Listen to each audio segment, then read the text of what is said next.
मुसलमान बनो, मुसलमान बनो। मौलवियों के चक्रों में ना आओ। ये जो हम जैसे मौलवी हैं, ये आपको कहीं कहीं नहीं रखेंगे, वल्लाह कहीं कहीं रखेंगे। आजकल जो हमारे मज़ाहब या हमारे दीन की जो पोजीशन है, एक एक जमात के अंदर इतने इतने फिरके बन गए हैं कि हम उनको गिन ही नहीं सकते। तो आप मेरे बुजुर्ग हैं, आप मेरे भाई हैं, मैं आपसे यही गुजारिश करूंगा, अल्लाह तबारक व तआला ने ये कुरान मजीद भेजा है हिदायत के लिए। ये कुरान मजीद किसके लिए भेजा है? हिदायत की। तो ये आता है तर्जमे के साथ, आपको तर्जमे के साथ आता है? जिंदगी में कभी इसका तर्जमा पढ़ा है?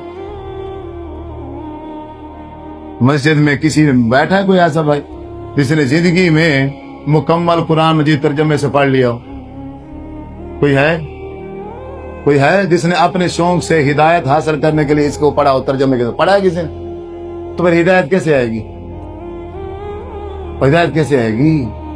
मेरी बातें सुन सुन के तुम हिदायत पे आ जाओगे, ये किसने कहा?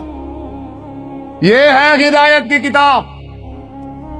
जब तक इसका तर्जमा नहीं पढ़ेंगे हम, जब तक इसको अपनी जिंदगी में नहीं लेके आएंगे, तब तक हम बरेलवी रहेंगे, देवबंदी रहेंगे, शिया बनेंगे, वहाबी बनेंगे, पता नहीं क्या कुछ नहीं बनेंगे। जिस दिन हमने कुरान मजीद को तर्जमे से पढ़ लिया, उस दिन हम सिरात मुस्तकीम पर आ जाएंगे, सीधे रास्ते पर आ जाएंगे। जिस दिन हमने हदीस रसूल सल्लल्लाहु अलैहि वसल्लम को अपनी आंखों से जिस दिन हमने मुताला कर लिया उसका, उस दिन हम कुछ भी नहीं बनेंगे, बल्कि अपना हर मामला कुरान और हदीस के मुताबिक दुरुस्त करने की कोशिश करेंगे और पक्के और सच्चे मुसलमान बन जाएंगे। जब तक हम इससे दूर हैं, तब तक हम गुमराह हैं। हमने नाउज बिल्ला सुम्मा नाउज बिल्ला इस कुरान मजीद के साथ मजाक बनाया हुआ है। इसको क्या किया हुआ है? आज के मुसलमानों का ये हाल है। अगर जानवरों के अंदर कोई बीमारी आ जाए ना, वो क्या करते हैं कि वो जानवर कुरान ऊपर करके नीचे से जानवर गुजार दो।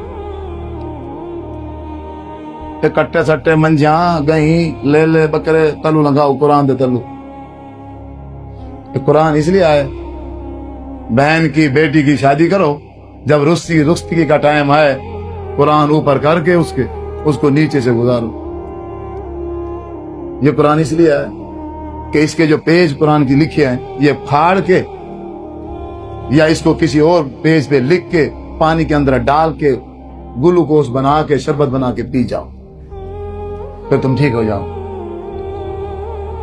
या फिर ऐसा करो, एक चमड़े का वो कागज बनाओ, ये सारे लिख के चंद आयात उस चमड़े के अंदर लपेट के सिलाई करके धागा डाल के गर्दन में लटका दो। तो इसी को रस्सा डाल लो, चंद आयात क्यों लिख के गले में डाल दो, इसको गले में लटका लो, सारे मामला दुरुस्त हो जाए। ये क्या तरीका है? क्या सही? किसने सिखाया है? साहबे किराम ऐसे करते थे, हुजूर ने यही तालीम दी है। तो कब समझोगे? अगर आज नहीं समझोगे तो कब समझोगे?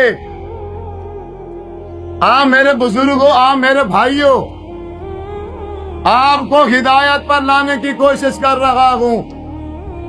10 मुहर्रम वाले दिन जो कुछ हमने ये रसूमात बना रखी हैं सवाब की नियत से, ये कोई सवाब की नियत नहीं है। जब तक मेरे नबी का तरीका नहीं है, जब तक हजूर के तरीके के मुताबिक अमल नहीं है, तब तक वो अमल नेकी नहीं बन सकता। वो जहन्नम में जाने का जरिया बन सकता है, जन्नत में जाने का जरिया नहीं बन सकता। अगर हर बंदा इस तरह अपनी मर्जी करने लग जाए, तो फिर अल्लाह के नबी सल्लल्लाहु अलैहि वसल्लम के इस दुनिया में भेजने का क्या मकसद था? मैं अपनी मर्जी करूं, मेरे इस तरह का एक और मौलवी वो अपनी मर्जी करे, तीसरा अपनी मर्जी करे, चौथा अपनी मर्जी करे, तो फिर अल्लाह के नबी सल्लल्लाहु अलैहि वसल्लम किस लिए आए थे? आप सल्लल्लाहु अलैहि वसल्लम को मबऊस इसलिए किया है। आपके बाद कोई नबी नहीं रखा क़यामत तक के लिए, वो इसलिए रखा है, इसलिए नहीं रखा वे कुरान मजीद का मुसहफ मौजूद है और हदीस रसूल की सूरत में आप सल्लल्लाहु अलैहि वसल्लम का फरमान मौजूद है और क़यामत तक रहेगा।